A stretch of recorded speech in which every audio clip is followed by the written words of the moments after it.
Hi golfers, Nick here from Nick Taylor Golf. It's Monday, so welcome to another vlog. In this week's vlog, I'm going to meet Ollie Heath for the second time.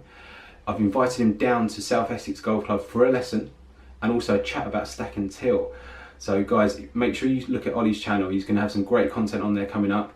He's going to have a sort of an interview that we've done on stack and tilt, so make sure you check that out. I'm going to put the link in the description below. In the meantime, stay tuned to find out how Ollie gets on in his golf lesson. I think over the years, like with golf, I think it became almost like people taught how they play, rather than actually maybe what the facts say. With the introduction of TrackMan and sort of slow motion video, you can kind of see what actually happened. Like when I first started playing golf, I was told to hit a draw, you have to sort of turn the hands over and close the face. When actually, if you do that, you're actually going to close the club face, so the ball's going to start left. And to draw the ball, you need it to start right. So to draw the ball like that it might have been what some people felt they did, but actually what happens is different. Definitely.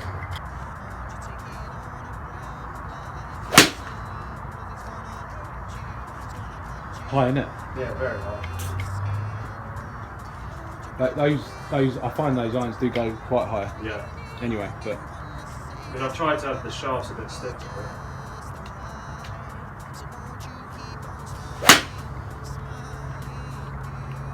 I've always been a natural high hitting player. I've never been able to. I used to be as well, quite high. I mean, only now, like trying to look at hitting punch shots, I've been able to hit that kind of 3/4 swing, stinger shot.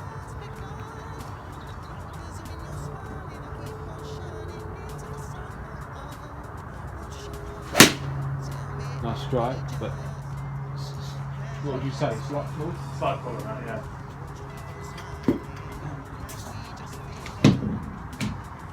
I mean, when I was young, I was always a natural fader of the ball. Okay. I think most amateurs are, aren't they? Most people are, most faders. And over time, I started to work the ball a bit from right to left.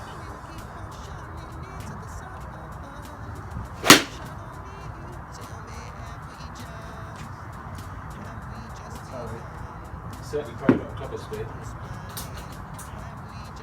My leverage. My long arms.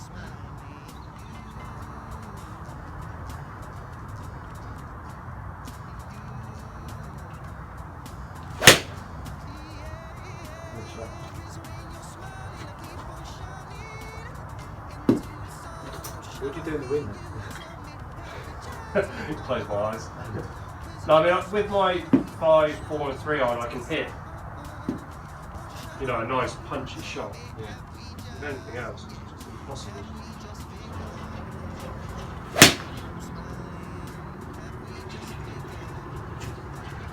Okay, I've got the video. Yeah. So we're going to sit down, sit a couple more, then we'll sit down and look at it.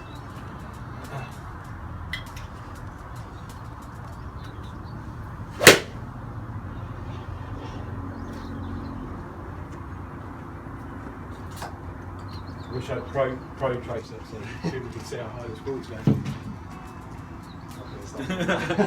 Might hit the ceiling, isn't it? Two things we work on: head position and hold a couple of clubs with your head. Try and hold that position. Really only need one on that left ear, really, because as we go back, you can see as you get to the top, you just move a little bit that way. Yeah. And if you are trying to shorten your swing, the more you move around this way, then potentially the more easy it is to overswing. Yeah. The more your body extends that way. I mean, that's why I'm overswinging. I've always noticed my clubs hit. That's what I've known, and I'm thinking, probably more so with the longer clubs drive. Yeah. For that. So we're going to hold the club in position, but also we're going to work on hitting shots as we go through, trying to change sort of club faces. We know as you go through, if we sort of, as you swing through 2 or 3 frames after impact, you've got that club head overtaking your left arm. Yeah.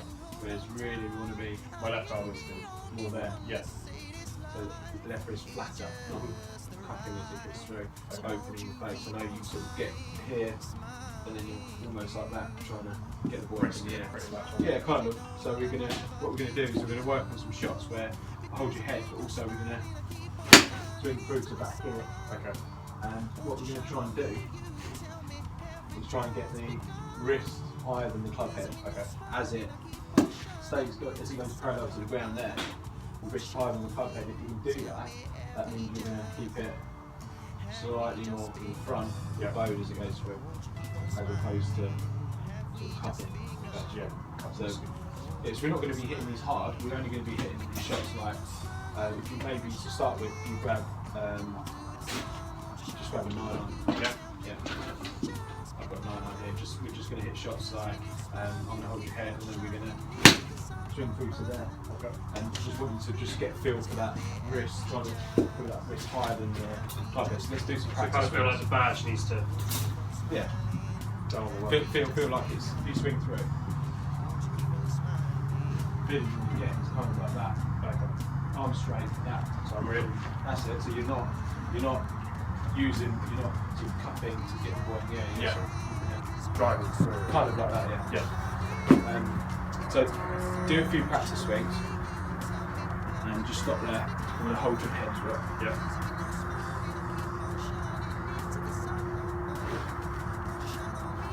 Tell me, have we just begun? Keep on smiling. Have we just Okay, let's start chipping some balls in.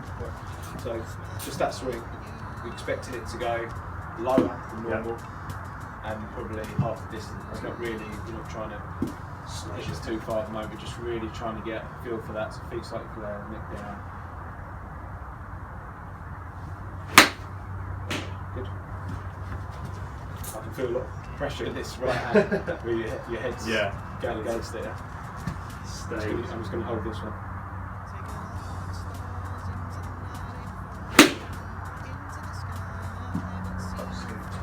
It was a little bit. Yeah. Like I'm kind of because your head is staying probably in a better position. If anything, that's going to encourage a little bit more height eventually. Because the more you move this way with the head, the more you're going to hit the ball lower, and then obviously your hands were flicking to get the ball up. So it's just a case now of keeping the head in position, starting to try and get hands more forward as you hit the grip.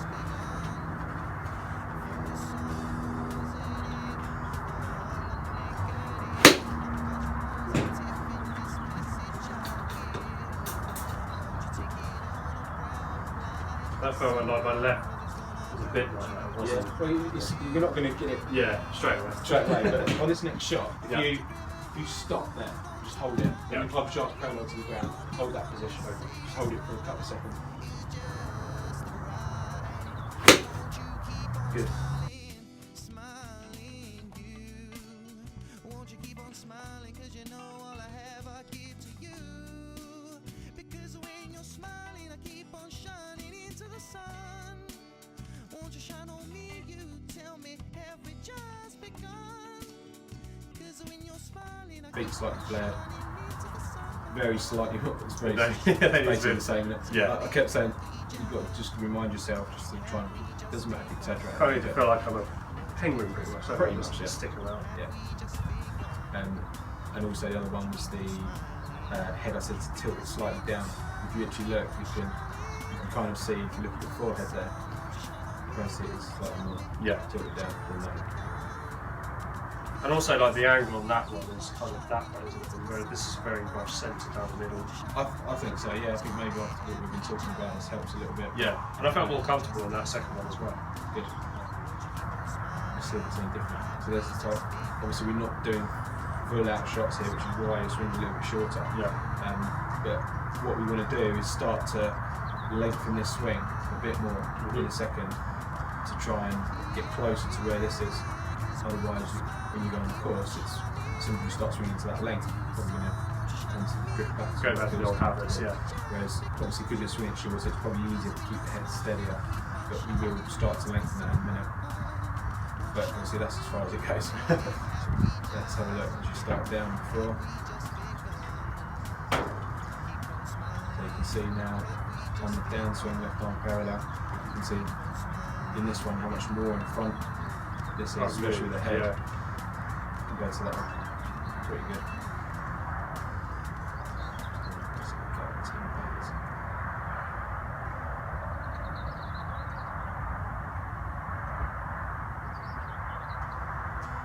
Okay, so impact position. You look at the head. It stayed in position. Yeah. Dropped slightly, but compared to that one. And if you look at I would say where the hands are as well. This is the impact. You can see they're more on the left leg. You can see the gap there. Yeah. Because that was your normal swing. It was almost like you were flip scooping it there. Whereas this is a little bit better. Obviously working on that drill. Let's see as you go through. Just as the hands are leaving the left leg. And obviously like here, so I'm more in line there, further or before, and then that's very much later, isn't it? Definitely. Just because of the flipping and trying to catch up. So, like we said before about the left wrist, if you look at this is the same point in the swing, just as when the left arm is just about to clear the left side, you can kind of see where the club head is gone a little bit more in front of the left arm at that point. There's not so much of an angle. So as you go through, the best drawers of the golf ball will have the right wrist bent the most and the left wrist bowed the most as they go through, rather than flick it personally.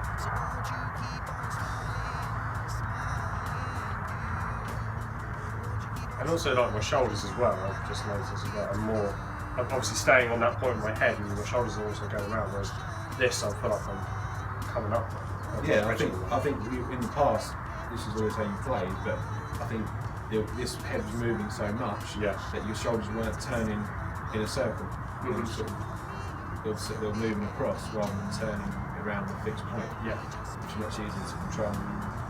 And in the never good check point is when the club shaft's parallel to the ground, so there and there. That's the same point of the swing. If you look at, because your hands are more active there, there's less of a gap here than that one. So you look at someone like Zach Johnson at this point, his hands are almost up here somewhere, and the club shaft's parallel to the ground. As he goes through, as you can see, there's a lot of cupping and a lot going on. This is hardest to control. Yeah. We see Philly when you try and get it, it's almost like punching the ball, especially with a height you hit the shot. You feel like punching it, but keeping that head in position, so you can see that looks pretty good there. Yeah, it's really good. To get this fundamental done, then you can obviously. I find with a lot of people that with their golf swing, there's always certain characteristics that they have that they always have to keep working on. Yeah. So you may work on this for a period of time, but then you may come back to it. You may start working on other things, but then you may still come to work on the same drill that you've done today. Once you obviously get it, so you can go back to it and pick up. That's right. It's such a simple drill. If you didn't do that, if you went out and played, did practice, then you just go back to what felt comfortable eventually. But so it's always, I find with most people, eventually there's always one or two things that they always need to keep working on. Yeah. It takes time. There's no quick fixes, and I think that's one thing about with stack and tilt is that it's not like I'm going to try and give you just a quick fix to play better today. It's more about long term. It should make you play better straight away, but I'm more worried about what's going to happen long term. I think that's what everyone wants is consistency, and there's no way any golf coach can tell someone that's struggling one thing, there's something going to be consistent, you've got to work with it. Look at the best players in the world, how much they practice.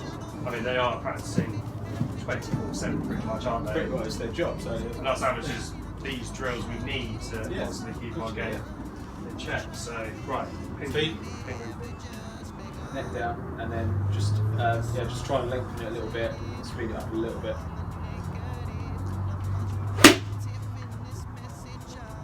Good. You can practice at home as well. If you were like just standing in like a doorway, you could put your head against the wall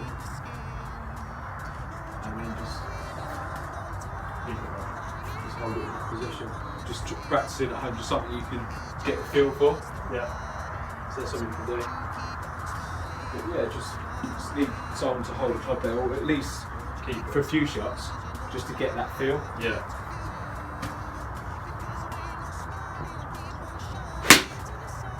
Very good. So you could probably play the golf course like that.